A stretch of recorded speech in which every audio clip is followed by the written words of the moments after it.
maintenant à notre collègue Catherine Dumas. Merci Monsieur le Président, Madame la Ministre. Depuis plus de 10 ans, la vidéoprotection constitue un pilier de sécurité publique à Paris.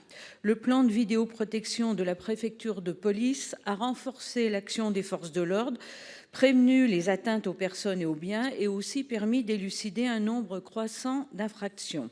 Permettez-moi d'ailleurs de rendre un hommage appuyé au préfet de police de Paris et à ses équipes pour leur mobilisation sans faille. J'y associe évidemment Laurent Nunez, le ministre de l'Intérieur, qui était d'un grand soutien à Paris. Les caméras ne sont pas un gadget, elles sont un outil indispensable du quotidien, attendu par les habitants, les commerçants et les élus de terrain. Elles sont efficaces et nous l'avons vu lors des JOP de 2024, ont conduit à une accélération du déploiement des dispositifs de vidéoprotection dans plusieurs secteurs parisiens. Aujourd'hui, malheureusement, ce plan arrive à son terme et pourtant, il n'est pas envisageable de revenir en arrière. De plus, la vidéosurveillance algorithmique autorisée par le gouvernement pendant les Jeux a démontré son efficacité pour détecter en quelques secondes des situations critiques et offrir aux forces de sécurité un précieux gain de réactivité. Or, la suspension de ce dispositif par le Conseil constitutionnel pour des raisons procédurales prive aujourd'hui Paris d'un outil technologique qui peut sauver des vies, prévenir des drames et soutenir nos agents au quotidien. Alors, Madame la Ministre, quelles sont les intentions du gouvernement pour un nouveau plan de vidéoprotection, la remise à niveau complète du parc parisien et également l'établissement d'un cadre légal durable pour l'usage de la vidéosurveillance algorithmique? Merci, Madame la Ministre.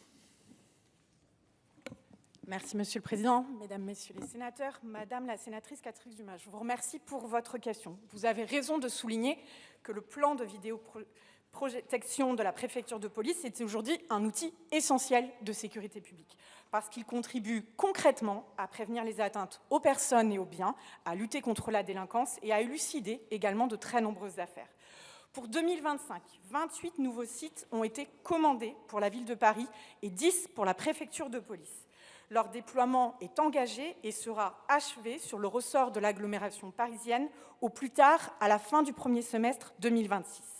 L'année 2026, vous l'avez souligné dans votre interpellation, sera une année de transition en raison des impératifs de la commande publique et de la mise en place d'un nouveau marché. À partir de 2027, la préfecture de police poursuivra un déploiement ciblé, en priorité dans les secteurs où les enjeux de sécurité sont les plus élevés et toujours en étroite coordination, évidemment, avec la ville de Paris et les mairies d'arrondissement. J'en viens à la question de la vidéoprotection aussi algorithmique. L'expérimentation, vous l'avez souligné, dans le cadre des Jeux olympiques et paralympiques de 2024 a pris fin et la prolongation a été censurée par le Conseil constitutionnel. Ces technologies, qui se limitent à la détection automatique d'événements, sont différentes de la reconnaissance faciale, qui présente un potentiel opérationnel réel. Je sais que la préfecture de police, comme de nombreux acteurs locaux, souhaite qu'un cadre juridique pérenne permette de les utiliser dans de bonnes conditions. Toute évolution en la matière relèvera du législateur. Le gouvernement travaille à définir les garanties qui le permettront, le moment venu, de proposer un dispositif qui soit utile pour les forces de l'ordre, qui soit pleinement respectueux à la fois des libertés publiques et des libertés individuelles, et pleinement également respectueux de la protection des données. D'ici là, et c'est une constante, la préfecture de police continuera d'optimiser les moyens existants, de renforcer la fiabilité du réseau et de conduire de manière concertée et maîtrisée leur développement. Je vous remercie. Madame la sénatrice.